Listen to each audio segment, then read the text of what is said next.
আমার স্নেহের ক্লাস 4-এর ছাত্রছাত্রীরা, আমার ইউটিউব চ্যানেলে তোমাদের প্রত্যেককে স্বাগত। আজ আমরা তোমাদের বাটারফ্লাইয়ের লেসন 5 মিটিং ব্যারেমিয়াটা শুরু করব। মিটিং ব্যারেমিয়া, মিটিং মানে কি? আলাপ বা সাক্ষাৎ। ব্যারেমিয়া, এখানে ব্যারেমিয়া দেখো ছবিটা দেখে কাকে বোঝাচ্ছে মনে হচ্ছে? Royal Bengal tiger. তাহলে আমরা আজ পড়তে চলেছি সুন্দরবন সম্পর্কে এবং ব্যারেমিয়া সম্পর্কে, ঠিক আছে? On your mark, read aloud the names of these animals. জোরে বা সশব্দে পড়ো এই যে অ্যানিমেলগুলোর বা পশুগুলোর নাম দেওয়া রয়েছে। নাও রাইট দ্য নেমস, এবং এখন লেখো নামগুলি ইন দ্য প্রপার কলামস। এই যে দুটো কলাম দেওয়া আছে, ডোমেস্টিক অ্যানিম্যাল মানে গৃহপালিত পশু, ওয়াইল্ড অ্যানিম্যাল মানে বন্য প্রাণী বা বন্য পশু। Cow, lion, deer, goat. Cow তাহলে কি হবে? Domestic animal.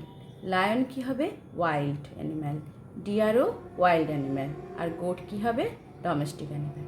ডোমেস্টিক অ্যানিম্যাল কি? যেগুলো আমাদের বাড়িতে আমরা পালন করি বা পুষে থাকি, সেগুলোকে বলা হয় ডোমেস্টিক অ্যানিম্যাল। আর ওয়াইল্ড অ্যানিম্যাল হচ্ছে যেগুলো বনে বা জঙ্গলে থাকে, ঠিক আছে? চলো, the description of an animal is given below. নিচে একটি পশুর ডেসক্রিপশন বা বর্ণনা দেওয়া রয়েছে। নেম দ্য অ্যানিম্যাল, এই বর্ণনাটা তোমাদের পড়ে বলতে হবে যে এটা কোন পশু সম্পর্কে বলা হয়েছে। I am a wild animal, আমি হই একটি বন্য প্রাণী। I have stripes on my body, আমার গায়ে ডোরাকাটা দাগ রয়েছে। আই রোর, আমি গর্জন করি। The Sundarbans is one of my favourite living areas, Sundarban হয় আমার একটা প্রিয় থাকার জায়গা। হু অ্যাম আই, তাহলে আমি কে? কি হবে?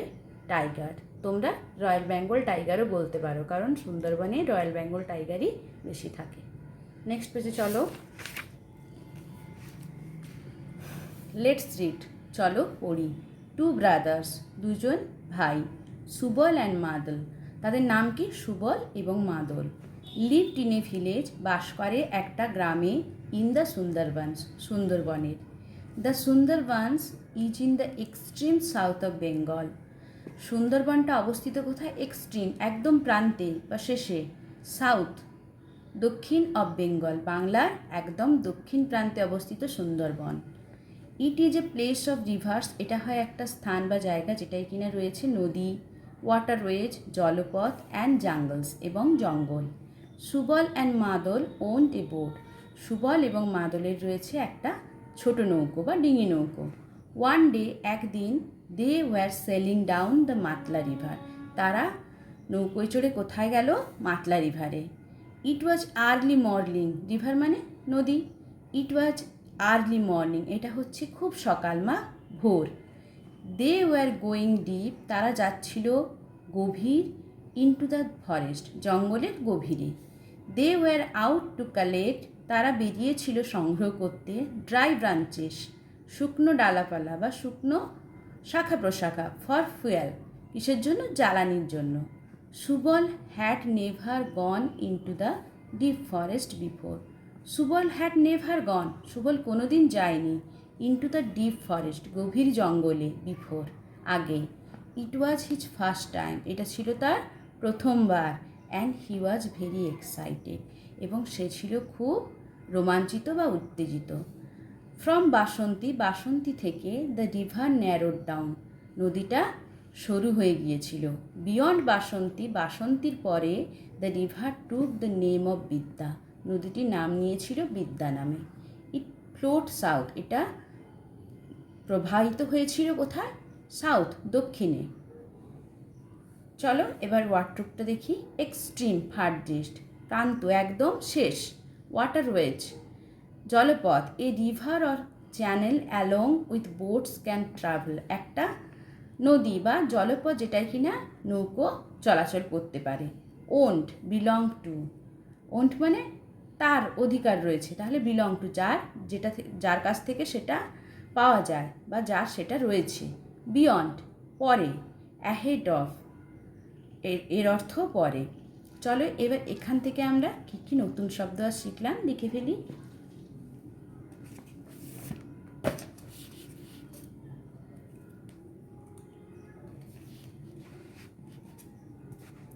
এক্সট্রিম,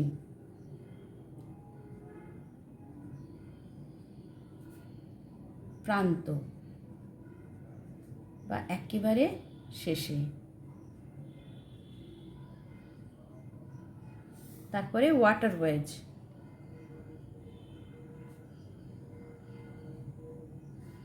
জলপথ।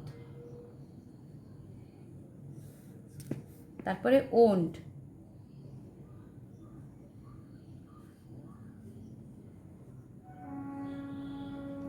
আছে, অধিকার অর্থে।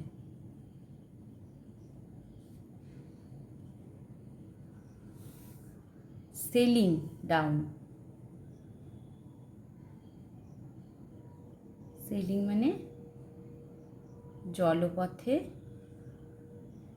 যাত্রা বা জলপথে বেড়ানো।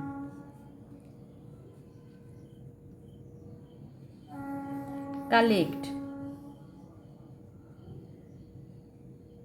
মানে সংগ্রহ করা।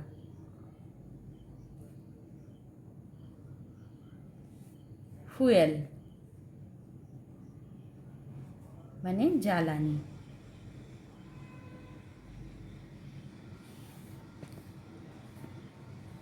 তারপরে এক্সাইটেড মানে উত্তেজিত, উত্তেজিত বা রোমাঞ্চিত। এখানে রোমাঞ্চিত অর্থে ব্যবহার হয়েছে।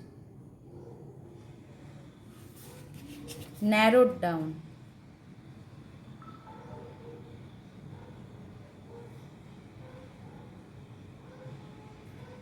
সরু হয়ে গেছে।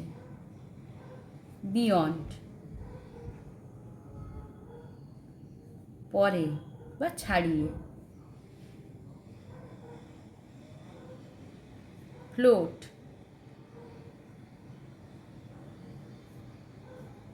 বয়ে যাওয়া। এবার চলো অ্যাক্টিভিটি 1টা দেখি কি বলছে। রাইট টি ফর ট্রু, ট্রুর জন্য টি লিখতে হবে, অ্যান্ড এফ ফর ফলস, এবং ফলসের জন্য এফ লিখতে হবে। Statements in the given boxes, এই বক্সগুলোয়। তাহলে কি বলছে, the Sundarbans is in the north of Bengal. বলছে সুন্দরবনটা বাংলার উত্তরে অবস্থিত না, তাহলে কি হবে, সাউথ। এটা তাহলে ফলস হবে। এখানে তোমরা এফ লিখবে, আমি খাতায় করে দিচ্ছি। 1, এরটা কি হবে, ফলস হবে। তারপরে বি দেখো, Subal and Madal had a boat, এটা ট্রু হবে। এখানে রয়েছে দেখো, Subal and Madal owned a boat, তাহলে এটা ট্রু হবে। It was Subal's first journey into the deep forest, হ্যাঁ এটা ঠিক। এই যে Subal had never gone into the deep forest before, তাহলে এটা ঠিক আছে, true. The river beyond Basanti is called the Matla, না, beyond Basanti the river took the name of বিদ্যা, তাহলে শেষটা কী হবে, ফলস হবে। এবার দেখো অ্যাক্টিভিটি 2তে কী বলছে। It was his first time and he was very excited, এটা ছিল তার প্রথমবার, তাই সে ছিল খুব উত্তেজিত। How did he feel before they started their journey, সে কী অনুভব করেছিল যখন তারা সেই যাত্রাটা শুরু করেছিল। ডিসকাস ইওর পার্টনার, তাহলে কি এটা কার প্রথমবার ছিল সুন্দরবনসের জঙ্গলে যাওয়া, সুবলের। তাহলে সে কি ছিল, খুব রোমাঞ্চিতও ছিল এবং অ্যাডভেঞ্চারাস ছিল, আর কি সে খুব এক্সাইটেড ছিল যে কেমন হবে। তাহলে এটা লিখে ফেলো, অ্যাক্টিভিটি 2।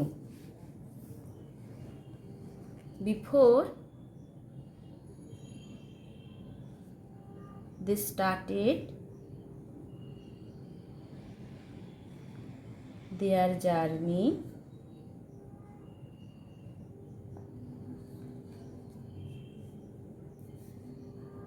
perhaps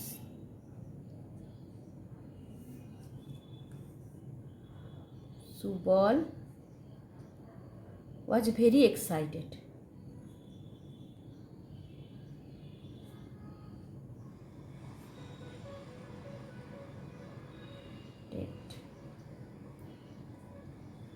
তার এক্সাইটমেন্টটা কেন ছিল? যে সে বাঘ দেখবে। পরের এটাই তোমরা ওটা জানতে পারবে, কারণ সে সেখানে গিয়ে জঙ্গলে, গভীর জঙ্গলে বাঘ দেখবে। তাহলে দ্য এক্সপেকটেশন অফ সিইং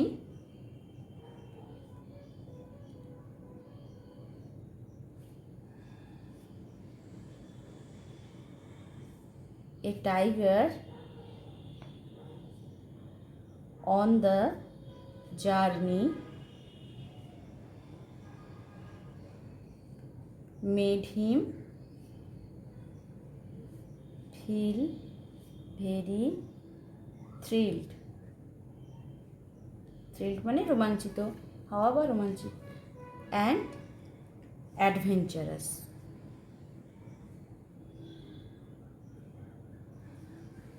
হয়ে গেল। তাহলে আজ এতটা পর্যন্তই থাক। আমার শেখানোটা যদি তোমাদের ভালো লাগে তবে আমার চ্যানেলটি সাবস্ক্রাইব করবে, বন্ধুদের সাথে শেয়ার করবে এবং একটা লাইক দেবে। তোমাদের যদি কিছু জানার থাকে আমাকে কমেন্ট করে জানাতে পারো।